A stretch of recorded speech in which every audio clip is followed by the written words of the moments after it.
தலைப்பு செய்திகள். எந்த நேரத்தில் எவரும் சுட்டுக் கொல்லப்படலாம், சஜித் பிரேமதாச எச்சரிக்கை. ரணில் சஜித் விரைவில் சந்திப்பு. நாடளாவிய ரீதியில் விசேட சுற்றி வளைப்பு, பலர் கைது. காங்கேசந்துறை நாகப்பட்டினம் கப்பல் சேவை இடைநிறுத்தம். ஆசியான் உச்சி மாநாட்டில் ட்ரம்ப், தாய்லாந்து கம்போடியா அமைதி ஒப்பந்தம் கையெழுத்து. இனி விரிவான செய்திகள். இலங்கையில் எந்த சந்தர்ப்பத்தில் எங்கு துப்பாக்கிச்சூடு நடக்கும் என்பதை ஊகிக்க முடியாமல் உள்ளது. இந்த நிச்சயமற்ற நிலை மற்றும் பாதுகாப்பின்மை காரணமாக மக்களின் உயிருக்கு ஆபத்து ஏற்பட்டுள்ளது. இந்த நிலைமையை கட்டுப்படுத்துவதற்கு அரசிடம் முறையான வேலை திட்டங்கள் எவையும் இல்லை என எதிர்க்கட்சி தலைவர் சஜித் பிரேமதாச தெரிவித்துள்ளார். ரத்தினபுரி மாவட்டம் ரக்குவானை தேர்தல் தொகுதியில் சனிக்கிழமை நடைபெற்ற நிகழ்வொன்றில் கலந்து கொண்டு உரையாற்றிய போதே அவர் இவ்வாறு தெரிவித்துள்ளார். அங்கு அவர் மேலும் குறிப்பிடுகையில், மக்களை வாழ வைப்பது தான் ஓர் அரசின் கொள்கையாக அமைந்திருக்க வேண்டும். ஆனால் இன்று நாட்டில் கொலை கலாச்சாரம் தலை தூக்கியுள்ளது. இவ்வாண்டில் மாத்திரம் அதிக எண்ணிக்கையிலான துப்பாக்கிச்சூட்டு சம்பவங்கள் பதிவாகியுள்ளதால் உயிரிழப்புகளும் காயங்களுக்குள்ளான சந்தர்ப்பங்களும் அதிகரித்துள்ளன. பொதுமக்கள் சந்திப்பு இடம்பெற்று கொண்டிருந்த சந்தர்ப்பத்தில் பிரதேச சபை தவிசாளர் ஒருவர் மீது அவரது அலுவலகத்தில் துப்பாக்கிச் சூட்டுக்கு இலக்காகி உயிரிழக்கும் நிலைமை ஏற்பட்டுள்ளது. மக்களுக்கு சேவையாற்றுவதற்கான சந்தர்ப்பத்தில் இவ்வாறான அசம்பாவிதங்கள் ஏற்பட்டால் சாதாரண பிரஜைகளின் உயிருக்கு எவ்வாறு உத்தரவாதம் அளிக்க முடியும்? இன்று சமூகத்தில் கொலைகளும் திட்டமிட்ட குற்றச் செயல்களும் வெகுவாகவும் சர்வசாதாரணமாகவும் இடம்பெற்று வருகின்றன. இவற்றை கட்டுப்படுத்த அரசிடம் சரியான வேலை திட்டம் ஒன்று இல்லை. இந்த அரசின் பலவீனம் காரணமாக கொலைக்காரர்களுக்கும் கொள்ளையர்களுக்கும் குற்றங்களை செய்வதற்கான கதவுகள் திறக்கப்பட்டுள்ளன என தெரிவித்துள்ளார். ஐக்கிய தேசிய கட்சியின் தலைவர் ரணில் விக்ரமசிங்கவுக்கும் ஐக்கிய மக்கள் சக்தியின் தலைவர் சஜித் பிரேமதாசவுக்கும் இடையில் நேரடி சந்திப்பை நடத்துவதற்குரிய ஏற்பாடுகள் செய்யப்பட்டு வருகின்றன. இருதரப்பு இணைவுக்காக இரு கட்சிகளிலிருந்தும் குழுக்கள் அமைக்கப்பட்டுள்ளன. இந்த குழுவில் உள்ளவர்கள் பேச்சுக்களில் ஈடுபட்டு வருகின்றன. எனவே பொது வேலை திட்டத்தின் கீழ் இணைந்து பயணிப்பதற்குரிய இணக்கப்பாட்டை இரு தரப்புகளும் எட்டிய பின்னர் இரு கட்சிகளின் தலைவர்களையும் சந்திக்க வைப்பதற்குரிய முயற்சியே இடம்பெற்று வருகின்றது.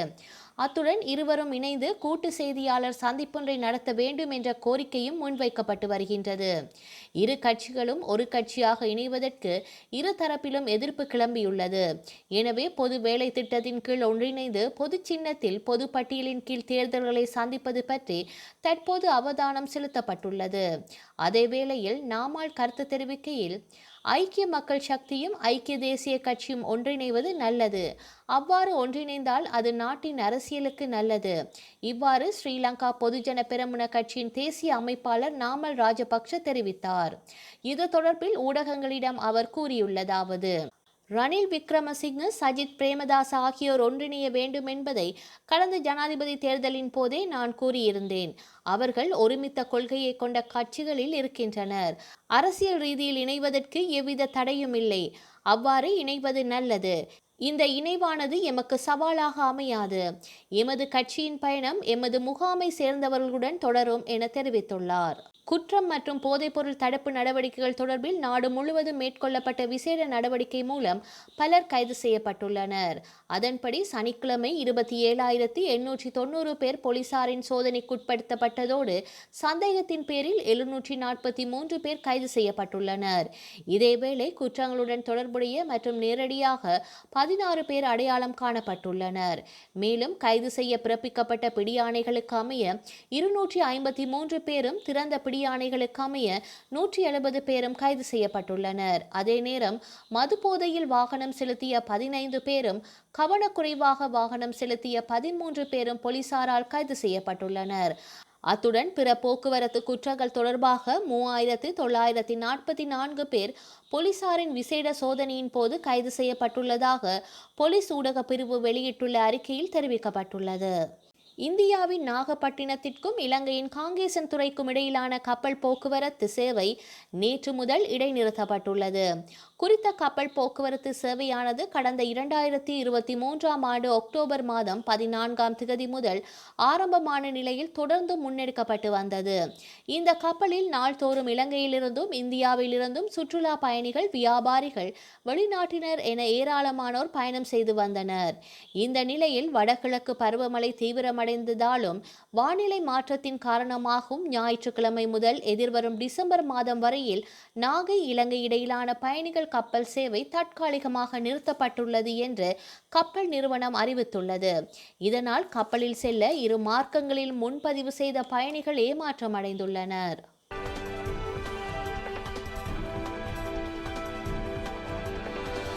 தென்கிழக்காசிய நாடுகளான கம்போடியா மற்றும் தாய்லாந்து இடையே எல்லை பிரச்சினை காரணமாக கடந்த மே மாதம் முதல் திடீர் மோதல் வெடித்தது. இரு நாட்டு படைகளும் மாறி மாறி தாக்கிக் கொண்டதில் 30க்கும் மேற்பட்ட பொதுமக்கள் உயிரிழந்தனர். எல்லை பகுதியில் வசித்து வந்த ஆயிரக்கணக்கான பொதுமக்கள் வெளியேறினார்கள். இந்த போரை முடிவுக்கு கொண்டுவர மலேசியா மத்தியஸ்தம் செய்து வந்தது. மேலும் அமெரிக்க அதிபர் டொனால்ட் ட்ரம்பும் இதில் தலையிட்டு இரு நாட்டு தலைவர்களுடன் பேசி மோதலை முடிவுக்கு கொண்டு வந்தார். இந்நிலையில் ஆசிய நாடுகளுக்கு பயணம் மேற்கொண்டுள்ள அமெரிக்க அதிபர் டொனால்ட் ட்ரம்ப் நேற்று மலேசிய தலைநகர் கோலாலம்பூரில் நடைபெற்ற 47வது ஆசியான் உச்சி மாநாட்டில் கலந்து கொண்டார். மாநாட்டின் ஒரு பகுதியாக ட்ரம்ப் முன்னிலையில் தாய்லாந்து, கம்போடியா இடையே அமைதி ஒப்பந்தம் கையெழுத்தானது. கம்போடிய பிரதமர் ஹூன் மானெட் மற்றும் தாய்லாந்து பிரதமர் அனுடின் சார்விராகுல் ஆகியோர் ட்ரம்ப் முன்னிலையில் ஒப்பந்தத்தில் கையெழுத்திட்டனர். இந்த அமைதி ஒப்பந்தத்திற்கு உறுதுணையாக இருந்த அமெரிக்க அதிபர் ட்ரம்பிற்கு கம்போடிய பிரதமர் தனது ஆழ்ந்த நன்றியை தெரிவித்தார். இந்த ஒப்பந்தம் மூலம் தாய்லாந்து காவலில் இருந்த 18 கம்போடிய வீரர்கள் விடுவிக்கப்பட்டனர்.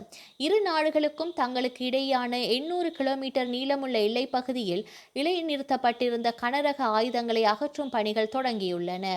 இந்த ஒப்பந்தத்துடன் சேர்ந்து மலேசியாவுடனான வர்த்தக ஒப்பந்தம், அரிய மண் தாதுக்கள் ஒப்பந்தத்திலும் ட்ரம்ப் கையெழுத்திட்டார். மேலும் கம்போடியாவுடனான வர்த்தக ஒப்பந்தம் மற்றும் தாய்லாந்துடனான கனிம வள ஒப்பந்தத்திலும் ட்ரம்ப் கையெழுத்திட்டார். பாகிஸ்தானுடன் அமெரிக்கா காட்டும் நெருக்கம் இந்தியாவுடனான உறவுகளை பாதிக்காது என அமெரிக்க வெளியுறவு செயலாளர் மார்க்கோ ரூபியோ தெரிவித்தார். செய்தியாளர் சந்திப்பில் இது தொடர்பான கேள்விக்கு பதிலளித்த அவர், இந்தியாவுக்கும் பாகிஸ்தானுக்கும் இடையே வரலாற்று ரீதியாக இருந்த பதற்றங்கள் காரணமாக இந்தியர்கள் கவலைப்படுவது இயல்பானது தான் என்று நாங்கள் அறிவோம். ஆனால் நாங்கள் பல நாடுகளுடன் உறவு வைத்துக் கொள்ள வேண்டியிருக்கிறது என்பதை அவர்கள் புரிந்து கொள்ள வேண்டும். பாகிஸ்தானுடன் எங்கள் மூலோபாய உறவை விரிவுபடுத்த ஒரு வாய்ப்பு இருப்பதாக நாங்கள் கருதுகிறோம். பயங்கரவாதத்திற்கு எதிராக பாகிஸ்தானுடன் இணைந்து பணியாற்றி வருகின்றோம். இந்தியர்கள் ராஜதந்திர விடயங்களில் மிகவும் முதிர்ச்சியுடன் செயல்படுகிறார்கள். அவர்கள் நாங்கள் கூட உறவில்லாத சில நாடுகளுடன் நல்ல உறவு வைத்துள்ளார்கள். எனவே நாங்கள் பாகிஸ்தானுடன் என்ன செய்தாலும் நட்பு நாடான இந்தியாவுடனான உறவுக்கு பாதிப்பை ஏற்படுத்தாது என்று தெரிவித்தார். மேலும் இந்தியா தங்கள் கச்சா எண்ணெய் தேவைகளுக்கு ரஷ்யாவை மட்டுமே அதிகம் சார்ந்திருக்காமல் மற்ற நாடுகளின் விநியோகஸ்தர்களிடமிருந்து வாங்கும் ஆர்வத்தை வெளிப்படுத்தியுள்ளதாக தெரிவித்தார். இந்தியா மீது அமெரிக்காவின் வரி விதிப்பு குறித்த பேச்சுவார்த்தைகள் பற்றி பேசிய அவர், எங்களிடையே உள்ள வேறுபாடுகளை சரி செய்ய நாங்கள் பணியாற்றி வருகின்றோம்.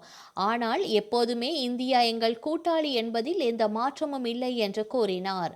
முன்னதாக ரஷ்யாவிடமிருந்து எண்ணெய் வாங்குவதை இந்தியா முற்றிலும் நிறுத்திவிட்டதாக ட்ரம்ப் மீண்டும் தெரிவித்திருந்தமை குறிப்பிடத்தக்கது. வரலாற்றில் இன்று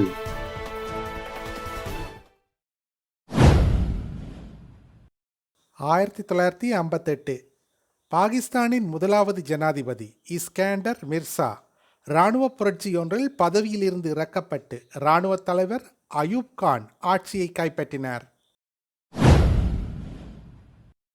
1962 கியூபா ஏவுகணை நெருக்கடி. கியூபாவில் அமெரிக்காவின் U-2 விமானம் சோவியத் தயாரிப்பு நிலவான் ஏவுகணை மூலம் சுட்டு வீழ்த்தப்பட்டது. 1990 வட இலங்கை முஸ்லிம்களின் கட்டாய வெளியேற்றம். யாழ்ப்பாண மாவட்டத்தை தாயகமாக கொண்ட முஸ்லிம்கள் அனைவரும் வெளியேற்றப்பட்டனர். 2005 பாரிஸில் 2 முஸ்லிம் இளைஞர்கள் கொல்லப்பட்டதை அடுத்து அங்கு கலவரம் ஏற்பட்டது. செய்திகளை உடனுக்குடன் தெரிந்து கொள்ள உடனே சப்ஸ்கிரைப் செய்து பெல் பட்டனை கிளிக் பண்ணவும்.